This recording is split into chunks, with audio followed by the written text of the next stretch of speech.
la team, j'espère que vous allez bien, que vous avez passé une très bonne journée. On se retrouve ce soir pour une nouvelle vidéo de pronostic sportif avec toujours la même technique, trois combinés à vous proposer.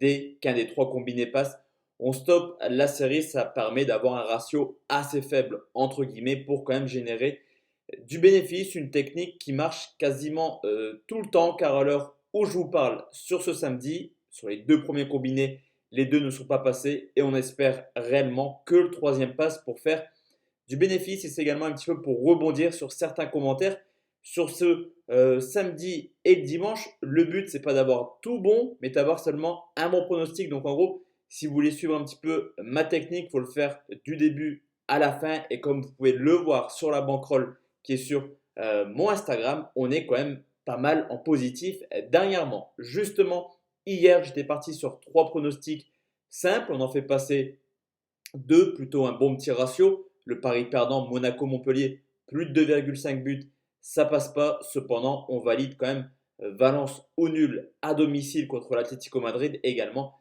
la victoire de Dortmund avec le but de Haaland qui était quand même coté à 1,84. Large victoire de Dortmund 4-0 à quelques jours de recevoir le Paris Saint-Germain en huitième de finale de Ligue des Champions. D'ailleurs, on en parlera tranquillement ce lundi de cette Ligue des Champions.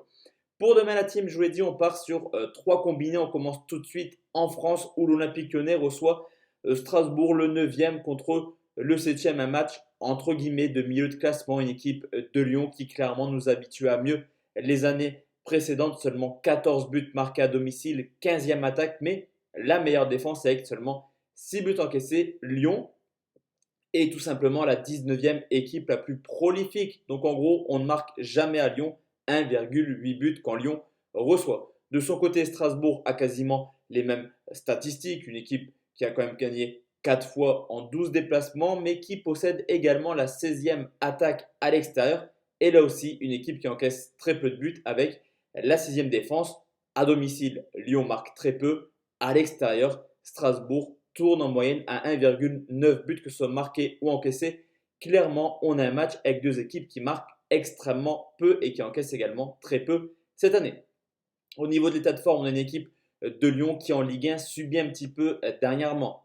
Deux défaites pour seulement une victoire. Et sur les 4 derniers matchs à domicile, c'est seulement 3 buts marqués. Du côté de Strasbourg, 2 victoires de suite. Et ça y est, Strasbourg n'encaisse plus de buts. 0 but encaissé, 2 clean sheets. C'est un pronostic que j'utilise très rarement, mais force est de constater que dans cette rencontre entre Lyon et Strasbourg, ça passe plutôt généralement. 11 matchs à domicile pour les Lyonnais, 9 fois les deux équipes n'ont pas marqué. Alors, Lyon a marqué par l'adversaire a marqué ou pas Lyon. En tout cas, ça passe régulièrement. Et idem du côté de Strasbourg, sur les 12 déplacements, 11 fois les deux équipes n'ont pas marqué. Deux équipes capables du meilleur comme du pire. Et historiquement, il faut remonter en 2002. Alors certes, il y a eu une période très noire pour Strasbourg, mais c'est quand même 6 matchs de suite que Strasbourg n'a pas marqué à Lyon. J'utilise très rarement ce pronostic parce que j'aime pas trop, mais c'est un prono qui passe quand même régulièrement dans les matchs de Lyon et de Strasbourg. Les deux équipes marquent, je réponds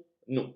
Deuxième pronostic, la team, on va en Italie où Sassuolo reçoit Parme, le 12e contre le 9e. On devrait avoir un beau spectacle à Sassuolo dans le sens où à domicile, c'est quand même la 4e meilleure attaque avec 25 buts marqués, mais la 18e défense avec 21 buts encaissés.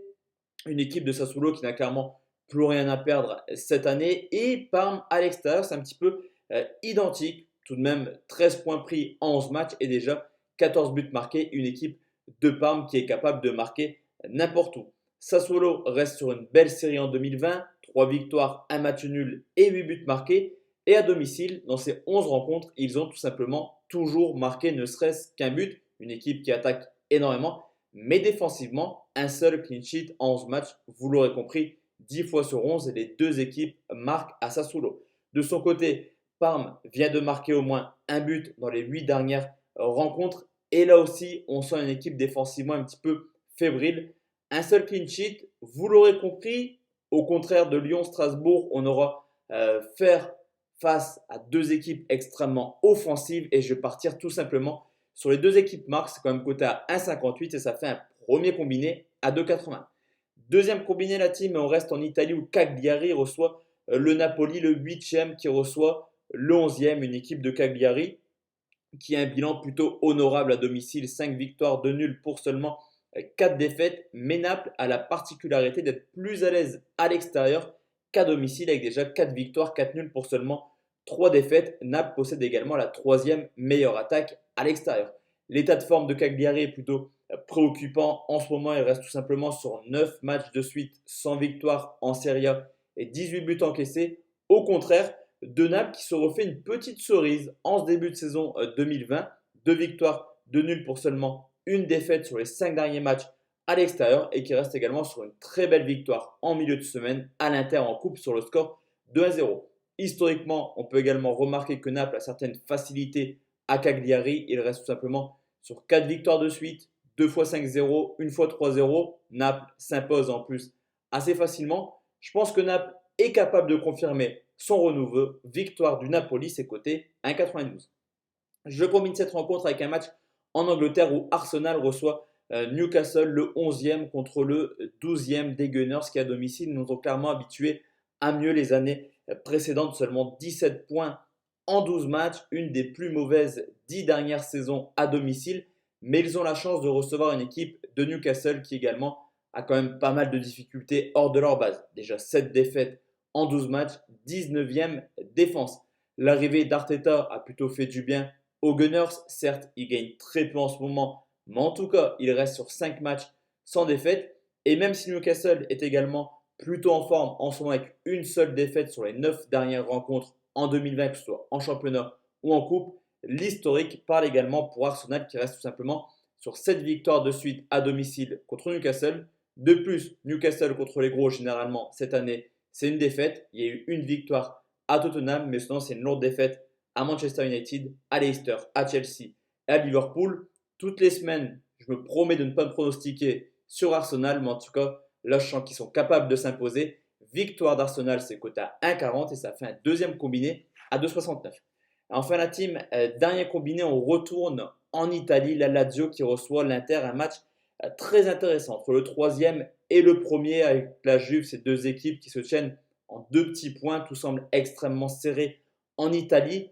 Deux équipes invaincues à domicile pour la Lazio, 9 victoires, 3 nuls. Meilleure attaque avec 35 buts marqués, invaincu également pour l'Inter à l'extérieur, 9 victoires, 2 nuls et c'est là aussi une équipe qui marque beaucoup. Deuxième meilleure attaque avec déjà 23 buts marqués. La Lazio est plutôt en forme sur les 5 derniers matchs à domicile, c'est quand même 12 buts marqués pour seulement 2 clean sheets. Du côté de l'Inter, là aussi, on a une équipe qui marque pas mal de buts, 8 matchs de suite en Serie A avec au moins un but marqué et également seulement 2 clean sheets. Là aussi, on a deux équipes extrêmement offensives qui encaissent pas mal de buts en ce moment. Surtout la Lazio de Rome. Historiquement, sur les 5 dernières rencontres, on tourne plutôt à une moyenne de 3 buts. Et les deux équipes ont dans leur rang l'un des meilleurs buteurs du championnat. Du côté de la Lazio, le meilleur buteur Immobilier, auteur de 25 buts. Du côté de l'Inter, forcément, Romelu Lukaku, le Belge, auteur de 17 buts. Je pense qu'on aura un beau spectacle dans cette rencontre et un pronostic plutôt sympa et plutôt sécurisé. Immobilier ou Lukaku marque ses côtés à 1,37. Enfin, la team, dernier pronostic, direction l'Espagne. C'est le Real qui reçoit le Celta Vigo, le premier contre le 19e. Les hommes de Zizou qui performent clairement à domicile. 8 victoires pour seulement 3 matchs nuls, 23 buts marqués, meilleure défense. Tout se passe bien à domicile. Au contraire du Celta Vigo qui a carrément l'inverse du Real à domicile avec seulement une victoire en 11 matchs et déjà 20 buts encaissés. Le Real Madrid enchaîne clairement en Liga. Il reste tout simplement sur 5 victoires de suite. Au contraire de Vigo qui, même s'il reste sur une victoire contre le Séville de butin, reste également avant cette rencontre sur 8 matchs sans victoire. Le Real Madrid a la possibilité d'être champion d'Espagne. C'est quand même un objectif assez intéressant pour le Real Madrid dans le sens où sur les 10 dernières saisons, 7 fois le Barça a été champion. Donc clairement, objectif Liga cette année, surtout que la Coupe du Roi, c'est fini pour le Real. Et historiquement, j'aime bien utiliser ce critère. On peut remarquer que le Real reste sur 7 victoires de suite à domicile contre Vigo. 6 fois par au moins 2 buts d'écart. Le Real se débrouille plutôt bien cette année. Vigo est dans le trou. Je vais partir tout simplement sur le Real s'impose par au moins 2 buts d'écart, c'est quand même coté à 1,70. En pronostic simple, c'est déjà un bon pronostic et ça nous fait un dernier combiné à 2,33. Donc voici la team, mes 6 pronos pour demain. On se retrouve demain soir, cette fois-ci à 20h. Sûr et certain, désolé pour le retard ce soir, un petit peu pressé aujourd'hui. En tout cas, on se retrouve demain à 20h. Très bonne soirée la team et à demain. Portez-vous bien. Ciao, ciao.